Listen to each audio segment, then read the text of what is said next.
Okay, everyone. Um, it's Giovanna, and we are here today with a special guest who is going to be talking to us about art therapy. Those of you who follow the channel, you know that I talk to people who are interested in teaching abroad, and I also help people make work for them. And so we're going to talk to someone who is going to show us how art can help make your life better. And so before we get into it, Brittany, would you just introduce yourself and tell us a little bit about who you are and how you got to this point? So hi, everyone. My name is Brittany Joy. I am a mixed media artist and art therapy practitioner. I specialize in helping people find joy and ignite their creativity through vibrant creative art and creative play. Okay, awesome. And so your background, because the majority of my followers are teachers, so Mhm. you were a teacher as well, correct? Mhm. And were you an art teacher or were you another subject?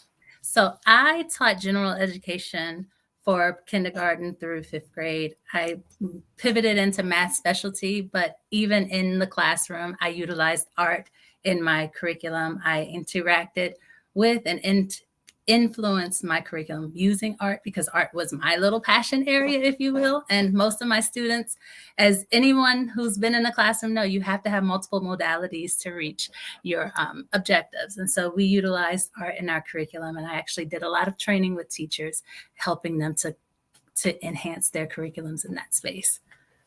I always think that's so interesting because when I think about math, as somebody who was an English teacher in high Mm-hmm. school, and teaching English now internationally, teaching Mm-hmm. journalism, I never think about math and art going together, but they truly Mm-hmm. do. Yeah. Mm-hmm. So Absolutely. I'm yeah, fascinated by that. So can you talk to us about how you started? Um, I guess tell us about the essence of art therapy because we've used the term art therapy, Mm-hmm. but for someone who's not familiar, what is it and how does it differ from other forms of therapy? So art therapy is the practice of utilizing the creative process for expression, for self-expression, for getting in touch with your emotions, for finding alternate ways to tap into the root of your being, because we know that now traditional therapy, there are a lot of barriers to traditional therapy. And so art therapy is a modality that allows people a creative expression. It allows you to use different symbols and different techniques and different modalities to, again, get to the root of anything that might be, maybe you have like pain or your body, or get to the root of, mental health issues. It's a modality that we use in tandem with clinical therapy, but also it stands alone because of the ability for people that might have issues with talk therapy, with expressing their emotions, with knowing what that is. So we can use art therapy as a modality to help with that process. Okay. So when did the idea to move into um, doing art therapy, was there something that was like an aha moment that made you think this is the thing and this is how I can share my gift and help the most people? Oddly enough, my high school counselor, she won't admit to it now, but when I went, excuse me, when I went into the classroom, I was always looking for a way to better reach my students beyond the curriculum. And I used to toy with the idea of going into school counseling, but I felt like that's not using what I love. I found a way to bring art into the classroom. And so I started looking into different ways that I can utilize art for the holistic child. And then it came up, oh, you should go and be a therapist. Med school was not my calling. At least that's what I believed then. And so I went through several different career paths, even from the classroom. I was like, well, maybe if I get my students moving. So I went and got a personal training cert. Maybe if I figure out what's going on nutritionally with my kids and with my clients, then I went and got a certification for nutrition coaching. And all of these things were just pieces of the puzzle, right? And so when I thought about how I had this gift for reaching people, reaching students, reaching my colleagues. My room became the therapy room. And I put it in quotes because I am not a clinical therapist, but my room became the place where people felt safe to express deeper issues, deeper concerns. And then also they came to me for advice. And so my counselor once when I was looking into changing my career, she said, have you considered it might be time for you to move into counseling? And I said, no, not at all. But then that stuck with me. That actually made me look into what it means to have holistic wellness. And one thing that we know, especially in the art therapy space, wellness comes with 6 different components. You have your physical, your occupational, your individual, your mental, your nutritional, all of these different components. And so I started looking into, well, how can we bring them all together? That led me down the path of maybe I should be a counselor. Maybe I should. And so I started searching for programs. But again, psychotherapy, all of that jazz, there are special called people for that. I was like, how can I use art? Lo and behold, I fell into a training on social emotional learning and social emotional arts. And then that opened the door to you can kind of go around the corner, sneak into the backside and become a practitioner. And then that will get you in the door to further develop the skills. So that's how I got to art therapy. Also, it was one of those things where it was like, I was looking for my own outlets, right? And so selfishly, I said, if I can learn this trade, then I can probably get connected with more people and see more people that are in the space and use that for my own wellness and then also pivot it for my clients. Well, and I want to touch on what you just said there. You said so many things just now, and you said selfishly. And I think that that's one of the things that we in education are always leery of, is doing things that we feel are selfish, because then that leads to guilt, because we're supposed to only be doing things for the kids. But I think that, we are people, and if we're looking at our holistic health, when we do things that are selfish, just like, moms and, everyone else, it's good for everybody. Exactly. So it's, as an educator, you were continuously learning and you were continuously pushing barriers to try to figure out what was going to work. And you decided to focus on your passion and bring your passion in. And I have a webinar coming up on May 23rd called Craft a Better Workday in 1 Hour. And it's about job crafting, which is all about taking those passions that you have, or a portion of it is about taking those passions and doing more of the things that you love. And you're a great example of task crafting, taking tasks that you love and making them a large part of your job and what you do, which made you happy. But then, as you said, your room became the room that everyone was going to. And so because you were working on your passion and exuding happiness, people were attracted to that. That energy was attractive to other people. So can you tell me what are, can you kind of guide us through what a simple art exercise would be that someone could try at home? Certainly. Or, let me back up, because what are some of the things that people would need art therapy for? We talked about overcoming anxiety. Are there any other things that art therapy can help people cope with?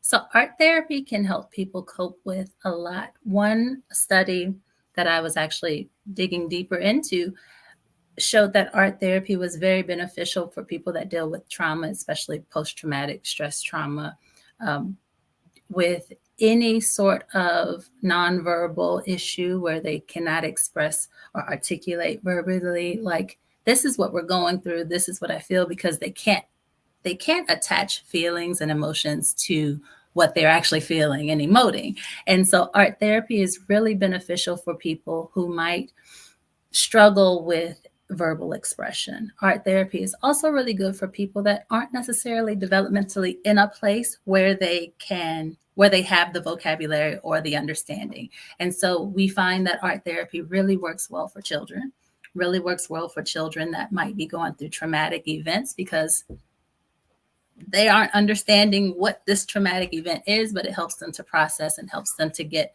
their feelings out, because children often live in that world, right? They live in the world where they're creating their own reality. So it allows us to help them put words and vocabulary to the expressions, but also it's really good for people that might fall in neurodivergent areas. And so it's truly really good for everybody. I am a proponent in my space. What I do with my clients, I tell them every day you should find 15 minutes or so that you can tap into just non-committal creating. And what that means is you don't have to worry about what the product's going to be. You're going through the process to get this stress out of your body. It's really good for decompressing. It's really good for finding balance and harmony.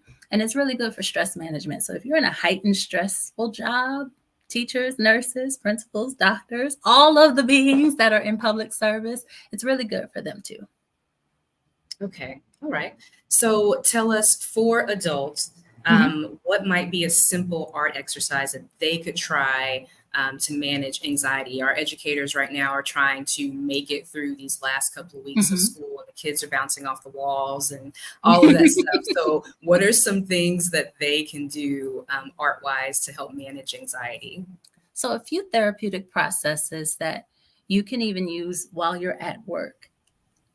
We call them secrets, if you will, not secrets in like the traditional way, but if you're in professional development, you can practice art therapy in the middle of that training. Those are mostly those mindless moments.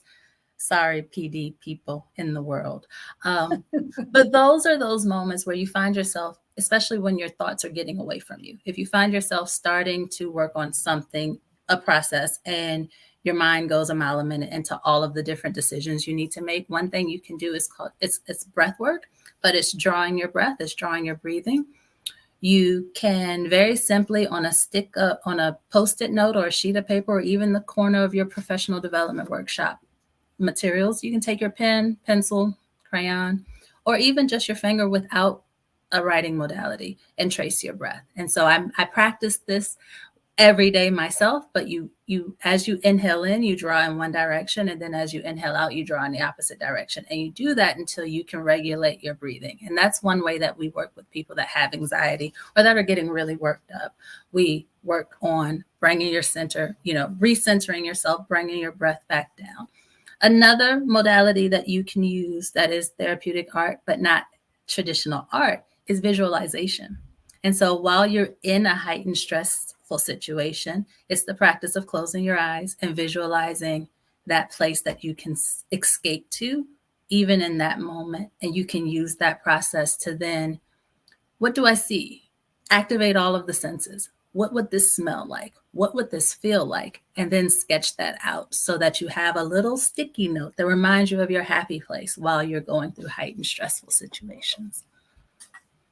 I love that. And that is really similar to some of the stuff that I do, because I'm a certified breath coach and yoga instructor. And so we work with visualization and we work with breath. And I'm so happy to hear that that's something that you can use in art therapy as well. In fact, I will say that I used a little art therapy this past week because in my school, I'm in the country of Brunei on the island of Borneo. And so we have these extracurricular activities that we do with our students. And I run a mindfulness club on my campus. And so we do yoga, we do visualization and meditation and all of that. And this last week, we actually made a calm bottle. And so I brought in glitter and, they brought in their water bottles and everyone got to pick their color of glitter and make it. And the kids absolutely loved it. And I find myself just mindlessly using my calming bottle when I'm thinking. Hi, Eileen. Thanks for being here. Anybody else we've got several people here watching us. Welcome, everybody. If you have questions, be sure to put them in the comment section so that we can answer them and help you out with that. So the calming bottle is sitting on my table right now, and I pick it up at least once a day. Mine is pink, and I'm just, turning it and watching the glitter, and it's so soothing. And it's Mhm. so calming. And my son will pick it up, and I'm like, "Hey, that's my bottle. We got to make you your own. Make That's your all own bottle. bottle." When I So, coach people with therapeutic art and creative play, that's another aspect of therapeutic art that people don't normally link together. But I tell people, your playtime is for you. Send the kids that way. Put them over there mm, for at least 15 minutes. You can do it. They'll live. yes. Okay. So let's see. So now, can you tell me or tell us when looking at these activities Mhm. in to see benefits, how often should people be doing this? Is there like any prescriptive amount of time that they should be engaging in these therapeutic practices, or is it open? So therapeutic practices, I want to differentiate between therapeutic practices and then art therapy, right? So art therapy is done in the presence of art therapist or a therapy practitioner. Therapeutic practices are more so things that you would put in your daily routines. And so if you are if you have like the innate ability and creativity is your happy place, then I would say daily. You want to put that in, I mean, physical art making. If physical art making stresses you out, then you want to look more towards creative play activities. What do you like to do? How do you move your body? How do you engage your mind in a way that's not related to your profession? And so a lot of times what I would recommend as an art therapy practitioner is creative play. Just like your fitness instructor would recommend 30 minutes of physical activity, I recommend 30 minutes of mindless fun, because once we assign a job to this fun, it's no longer creative play. Now it's a task. Now it's something that you are doing out of duty. And the whole idea of therapeutic practices is almost like your self-care. It's your self-care toolkit. Maybe your art therapy or your therapeutic practice for today is I'm going to put colorful bubbles in my bubble bath, and no one can play in those bubbles but me. Silly it Um, sounds, right? It sounds silly to say, but I think, and I was talking to someone this morning at the craft store. Yes, I was at the craft store again. Friends in the comments, do not ask questions about me being at the craft store again, because they're all, hey, Tuesday. So yeah, but I was talking to this woman at the craft store. She was like, oh, if I buy this for myself, I have to get one for my daughter. And I said, why? And she was like, because my daughter's going to be upset if I go home for this. And I was like, but you're buying this for you. Parents, moms, dads, aunts, everyone in between. Your What's going to work for you is making sure that you put some time aside for yourself. And if you earned money, you went and did really hard work, you deserve to treat yourself too. And so she was just like, I was going to buy this adult coloring book, but now you made me think I can go get the Barbie coloring book. Absolutely. The Disney Wish coloring book, I want one for myself. Will my nieces want one too? Sure. But it's the practice of putting yourself first. And that's the message in a nutshell. You want to ignite creative energy in you so that you can put yourself first and you can show up fully for others. There's no shame in Disney coloring.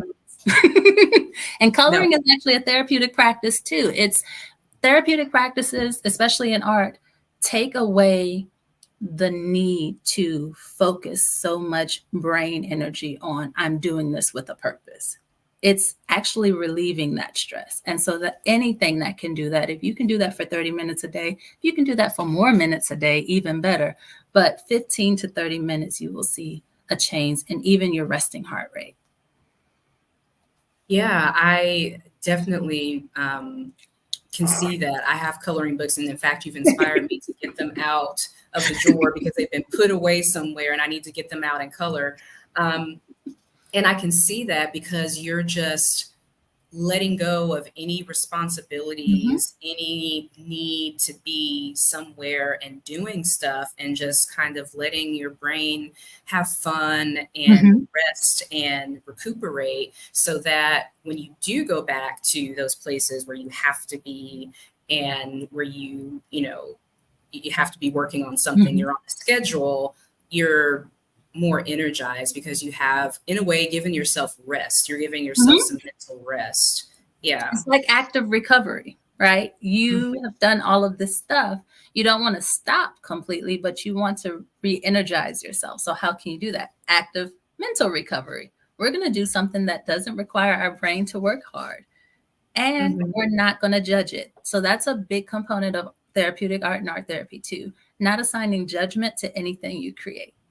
It's just an expression. Yeah, yeah. And I see Eileen has adult coloring books and pencils too. And I know there's always an excuse, Eileen, to not, you could be, doing this project that you've been saying you were going to do, or you could go Mhm. clean this thing over here, or you could go do this. And you make every excuse not to put yourself first. And we have got to stop doing that. As women, we've got to stop finding excuses to put everyone except ourselves first. Mhm. So what I heard you say is that there aren't any special tools really that you need to get started. Nope, not at No all. special. You can use, even if, so let's say, for instance, someone's like, I don't have crayons and coloring materials. How am I going to make pictures? You can use scrap materials from things that you are about to throw away. I'm actually hosting a virtual creative play workshop where we look at household items you already have, and we go through the art process with things that are in our homes.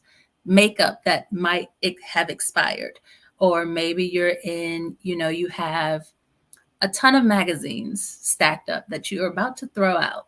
You can use that to do collage art.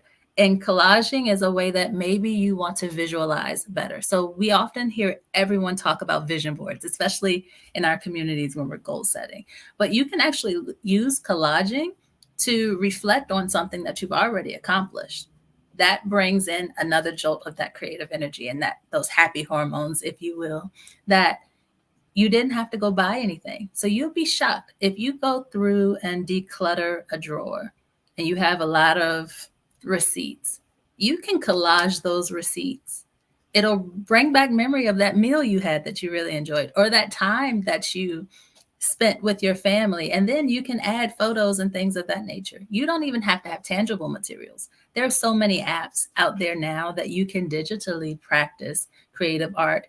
Even with Canva, you can go in Canva and splash around. The whole idea is we're not judging, and we're giving ourselves that time to really process and decompress and give ourselves and show ourselves some compassion.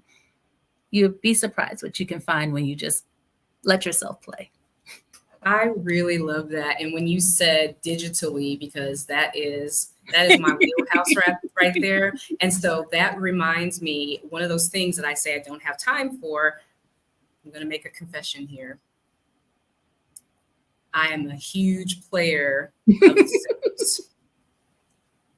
I grew up playing video games, love video games, and I've been playing The Sims since like The Sims 2, and we're on Sims 4 right now. Oh, wow. And one of the things in the game is you create people, and Mhm. so you can do their makeup, you can put clothes on them, you can decorate their house. Mhm. And so a lot of times, in order for me to decompress, when I was back in the States teaching, especially, and when I became an assistant principal, to decompress, I would come home and I'd make my Sims look pretty and I'd decorate their house. And my dare you say play. you were not creative. Interesting. I'm making my eyes small at you. Just I kidding. know you're learning something new about me, Brittany, that I do have a little creative streak. Yes, yes, I do. So yeah, I love to hear that it can be digital too, because I was going to ask you that. I was actually going to ask you off camera, Brittany, is it okay for me to play my game? Does that count as me being creative? Yep, yep. Yep, yep. Love Especially that. interior designing on The Sims. I'm trying to think back to the last time I played The Sims. I don't even think they were numbered at that time. I don't think we had Uh-oh. mobile We've come a devices. long way, Brittany. Come back and join us. We've come a long way. They were still doing the but not the big. I'm sorry. Oh my gosh. Oh, sorry, I digress. Sorry about that. So, back on track. Could you tell us about anyone that you have worked with where art has really impacted their way of being and some of the issues that they were dealing with? Absolutely. This past school year, so I'm no longer in the classroom, but I work digitally with students and I still tutor. And one of my clients was a geometry student. It was his second time in geometry. He just knew geometry was not a subject he could understand, that he would do well in. He told me right away, "You seem nice, but I'm not going to pass." And I said, "Okay, let's put the math aside. Let's color, let's draw." And on we use this tool called Miro. And so on the Miro board, he was like, I said, "What do you like? But don't tell me. You can't use words. You have to show me with either emojis or pictures or something of that nature." And he was just like, "I don't understand. Are you going to get in trouble doing this in math class?" I was like, "No, this is math. Plus, I'm not your math teacher." Plot twist, loophole, I'm your tutor. So however we get the concepts down, we get the concepts down. And it started this little game with us where he would draw something and I had to guess what it was. And then I would draw something related to the content and he had to guess what it was. And halfway through the class, he was just like, "If I would have known art would have helped me pass math, I would have started doing art a long time ago." And for someone that's, they have to pass geometry to graduate. So here's his second time in geometry. He was struggling. But seeing that impact, I said, okay, there's something here. It's definitely worth pursuing. And then also looking at different populations and how it can work in that space. But that's one of my in my pocket stories that reminds me, yeah, you still have your teaching chops. They're still pretty sharp, because now there's a board full of emojis, and luckily I don't have to store it anywhere because it's digital. So Yeah, yeah. And that's so interesting too, that because geometry, I feel like, lends itself to that. In fact, that was the only math that I was good at, was geometry, actually. Well, the downfall, what I find happens is, especially around the third grade mark. So I taught elementary school for a very long time. Around the third grade mark is where students move from concrete examples of math into abstract. And that's typically where the breakdown of understanding happens. So you go third, fourth, fifth, sixth, seventh grade thinking, I can't do math. By the time you get to geometry, you're done, especially when it still has formulas. And so we took away the formulas. I took away the variables. I took away all of the formulas and I put in sticky notes, and they all had certain colors. And that, when you're going exponential, I know you said you were a journalist teacher, but when you go in exponentials, when you're variables, when you're second power, fifth power, this, that, and the other, and you see all of these letters in your equation, you have to replace them. And so we went through a disassociation process where we broke all the rules. He was like, "I'm not allowed to do this." Says who? And that goes to the job crafting thing too. That's one thing that I love about art therapy. There are rules for the therapist. There are no rules for the participant. This is your experience. This is what you are here to do. You are here to find that thing that might be troubling you. Maybe it's something that you are holding in the front of your head that is causing you to judge yourself so harshly. With art therapy, we break down the perfectionism. We break down the judgment. We break into those areas of vulnerability so that we can use the process of, no one's going to see this. This art's staying here. If you want to splatter red finger paint everywhere, just so you're okay with it being all over your clothes, I'm going to sit over here and watch. But, we go through the process and using the tools to help us get to the thing that's really the root of what's causing us stress, what's really causing us to doubt ourselves, and what's hindering us from showing up as our best self. One thing that I say, and that's essentially what we do, we put so much stress on ourselves because of what we do instead of how we exist and who we are. And if we get to the core of ourselves, so many of us have the ability to generate creative energy internally. It's already at our core. My goal and my job is to help you bring that out. So no matter where you go, these are the tools that you'll have with you. Yeah, and I love that because it resonates with me in terms of cognitive crafting because we have these stories that we tell ourselves Mm-hmm. about what we're capable of and what we can do, and I'm not an artistic person, or I'm not this type of person. Right. And we have to break down those stories that we tell ourselves and kind of reframe things because Mm-hmm. we are capable of so many things, and we hold ourselves back with our own stories. Mm-hmm. Other people sometimes don't have to hold us back because we're doing the job for them. Mm-hmm. Yeah. Absolutely. Yeah. And so, what do you usually say to people when, they're engaging in work with you and they say, well, I'm not really artistic. We can try this, but I'm not really artistic. I typically ask them to walk me through their day. And oftentimes that starts with, oh, I made breakfast. Really? What'd you make for breakfast? Oh, well, I had this in the fridge and I only had a little bit of this left. So I blah, blah, blah. I said, oh, that was awfully creative. And then I'm like, okay, what'd you do next? Well, I had this meeting and so I went in my closet, blah, blah. Wait, you color coordinated your outfit? How creative. And I do this with their everyday steps. We talk through all of the things that you do because I think people limit their artistic abilities to just visual arts. You have to coordinate a lot of things, even in your day job. I'm a project manager in my day job. And it's all creative because you're working with people and you are putting things in place to get a certain outcome. That's the creative process. How can I meet this need? How can I solve this problem? If you are problem solving, if you are cooking, if you are balancing budgets, because I feel like budget people are the most creative. How do you find ways to get all of these things with these 3 nickels and these 2 dimes? That's art. It's the art of. That's why we say you master the art of whatever you do when you get a Master of Arts degree, right? So you're an artist. Hmm. You just are a business artist. Maybe you are a graphic artist. Maybe you are, I don't know, a light artist. Maybe you are a kinesiology artist because you are mastering the art of building bodies as a personal trainer. Everybody has their art. It's just a matter of finding what that is. And then we can use the creative process to identify and to eliminate some things. We do it a lot in therapeutic art and in art therapy. If this modality, painting, is not it, and we're hitting a brick wall because now the frustration is with, I just want my painting to look this way, we change modalities. Now we're paper crafting.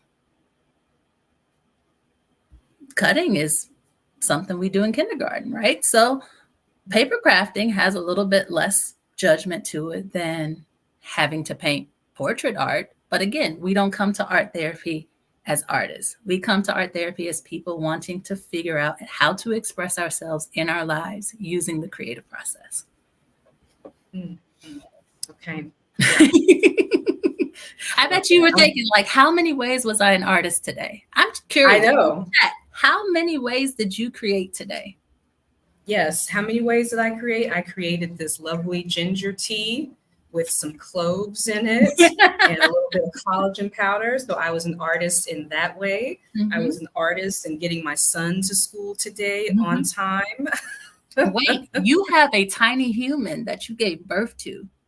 Talk about a He's creative not so process. tiny anymore, but yes. Hey, hey, hey, hey. But that's the thing. I mean, there are so many ways that we discredit ourselves. And the very essence of women, we are creators.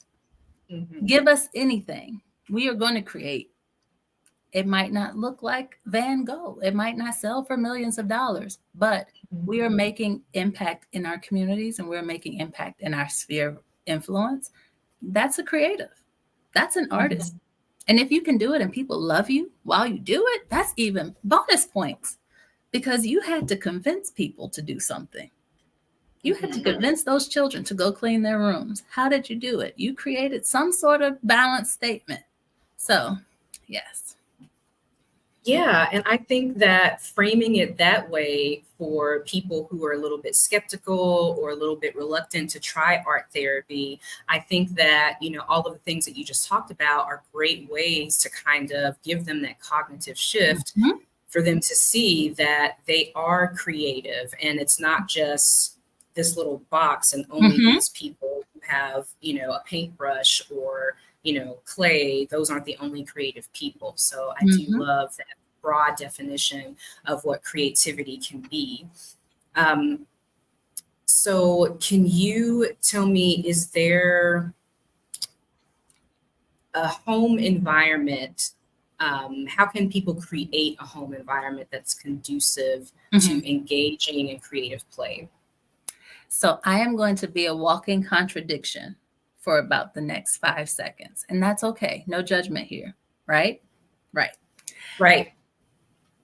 I believe that the most conducive environment you have for creating is what makes you comfortable. So for some people, they'll say, you do your best work when you don't have clutter. I'm sorry. I need to see all of the tools I have that I can create with when I am walking or when I am preparing to create, because sometimes I go into the process and I have no clue what I want to do. So on this side, I have my paint. On this side, I have my color pencils. Over there, I have my stickers for my planner because I use my art time, like some of my creative play in my planner. Sticking in your stickers in your planner, in your journal, all of that stuff, if you're doodling there, boom, creative play. Probably didn't think that through. People didn't think about that. So you've been doing a lot. But some people say they cannot create with chaos. And so if that is you, if you know yourself, you need order, I would recommend, and it is recommended by the Association of Art Therapy, that you find a dedicated space. Just like I know a lot of people have like prayer closets. They go to a special place to commune in prayer. Some people have rest nests. We talked about that over the summer, and they have a specialized space. Whatever you can define for yourself as your space that makes you feel comfortable and makes you feel free, that is your creative prescription. Okay, I love that. And I'm glad that you addressed that, because I'm one of those people who, if I encounter a place that has clutter everywhere, I'm shutting down. I just Mm-hmm. can't. And so thank you for, letting people who are like that know Mm-hmm. that, they can create a space that has things that are in order and still be creative. And the reason why I say I'm a walking contradiction, so I said that I have to have everything where I can see it, but everything has a place Ah, and it is color coordinated because I want to know what I have options for. So it's a walking contradiction. mhm. My brother often jokes and says I'm the most organized creative person he knows because most creative people he knows are messy, but that's not true. That's just their process. Yeah, and I think, now that I think about it, I do kind of the same thing because I have all of my stuff, but Mm-hmm. all the stuff has a place. And even Yep. when I'm playing my game and I'm downloading custom content, I have Mm-hmm. folders. I have folders for hair, folders for Mm-hmm. makeup, folders for clothes, folders for bric-a-brac. I have all the things, but they're all organized. So, okay. All right. Awesome. Whatever works for you. I am the type of person, and I see it a lot. When you go into a process and you're looking for the rules of how to do the process, you're already doing it wrong. Mhm. And that's so hard for educators, right? Because Mm-hmm. educators are always looking for the rules because they always want to get an A or a gold Mm-hmm. star and they They want to want be that right. And exceptional. Exactly. yeah, yeah. Yes, yes, yes, yes. So, can you recommend any resources for viewers who want to learn more about art therapy or start practicing it today? Absolutely. I would recommend, if you are just curious, maybe you're wondering, maybe someone's told you like you need to seek therapy. People Really? are people are rude these days. But in our community, Yeah. especially in the Black community, when you say the word therapy, it's almost like you're cursing at people. And so one thing that I've started recommending to people just for the fun of it is seek out communities and meetup groups that are doing something you want to try. It's not necessarily art therapy because, again, that's going to be in the presence of a therapy practitioner or a therapist. But if you are curious about using art therapy, a great place to start would be your local art collectives, your local community centers, because they often have mindful moments where they do yarn work or needlework, or there's a lady that meets at my library every Tuesday and she sews little squares together. So there are community resources that are available. There are recreation centers have a lot of things that are mindful art related or social. You might see the buzzword. I don't want to call it a buzzword. It's truly a thing, but you might see social emotional arts out in the world. So I would say that can be a nice precursor to working with an art therapist or going to therapeutic art. I would be remiss if I didn't tell you that you could also work with me. I have a creative being collective that is for individuals just seeking ways to ignite their creativity and work with just being, like better being. Again, I said before, we are doing all the time, but the essence of who we are, we already have within us. Everything we know. So the Creative Being Collective is my creative membership. It's on Patreon. This month, we have our first workshop, our creative play workshop, where you can dig into this a little bit more. We'll be talking about different therapeutic practices. We'll also be working through using what you have at home to tap into creativity. So they can follow me at Be Joy the Artist. I can lead you into the right direction, but also within that community, we will be sharing resources and different things based on where our members are. Therapy is a scary word to some, Aileen. You are absolutely right. And I think if we get away from thinking about therapy as this thing that needs to fix me, and more so a tool that helps me be my most full and authentic self, then we'll start to see more. But the Creative Being Collective, I would love anybody who's open to exploring to come explore with us. We have a lot of fun. And again, the focus is just better being, having fun, giving ourselves time to be holistic in our wellness. The other piece of it, too, and I didn't speak on this before, I'm bringing in that physical wellness. We're bringing in the fitness and the nutrition and all of those things. We have experts that will be within the community working and leading some workshops there that members get for free. So the outside world, they have to pay the ticket price, but the members, you get to access these workshops in the community. So I would love to see anyone that's interested there. They can reach out to me on Instagram. We're the Creative Being Co. on Instagram. We're the Creative Being Co. on Patreon. And then, of course, Be Joy the Artist for everything in between. Yes. So anyone who's watching now and those of you in the future, make sure you go check that out. I've got the name of it scrolling across the bottom, and then I've put it in the comments and I will pin it there, all of the different ways that you can connect with Brittany. Because she has some really cool stuff to offer. And I really think that if more people could let go, just relax, release, relate, different world back term for those who caught that. If you could do that, then you would be able to show up as your best self. Yeah.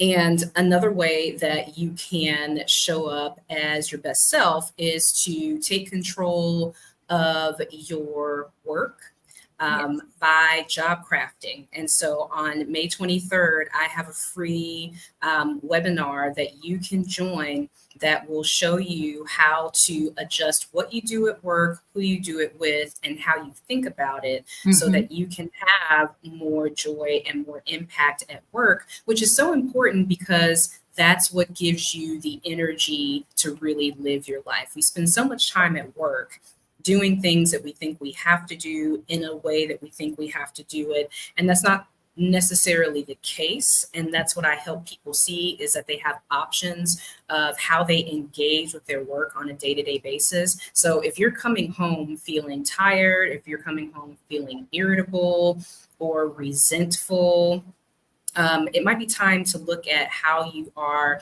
engaging with your work, because you have options to craft your job and make it into, yes, crafting art. You can be an artist at work, and you can craft your work to be what you want it to be. Like I said at the top of the hour, I help people figure out how to move abroad. A lot of times I coach people in that.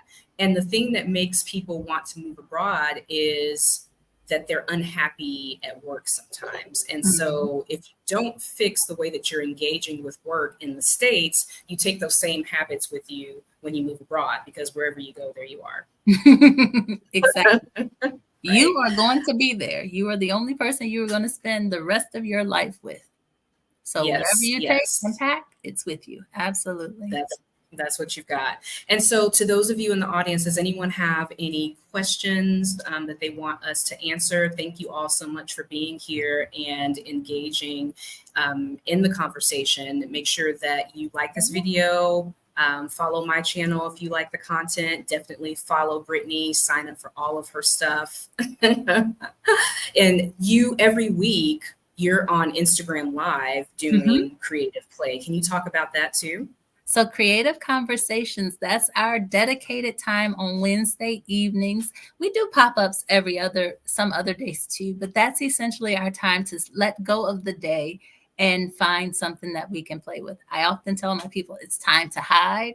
So husbands, children, wives, grandmamas, anybody, dogs too, everybody gets put on the other side of your wall, and you spend some time walking through a process. And so we talk about therapeutic principles there too. I give tips for the week or things that can help you depending on whoever's in the comments. Maybe they come in, Brittany, I need help with blah, blah, blah. That's where we collaborate together on Instagram. And all of them are saved. So we went through a couple of therapeutic practices this week and last week. They're saved on Instagram too. But yeah. Yeah, and I'll have to go over there and see how that sweatshirt turned out. Oh my goodness. I'm like, do not touch this sweatshirt anymore. Do not add anything else to it, because I paint apparel.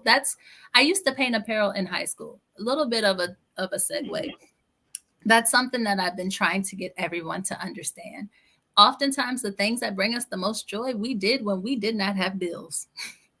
So if you think about what you used to do when you had time not to worry about paying William, I call bills William because they're grown now, but whatever you had to do before then, that's often a place where you can rediscover things that bring you joy.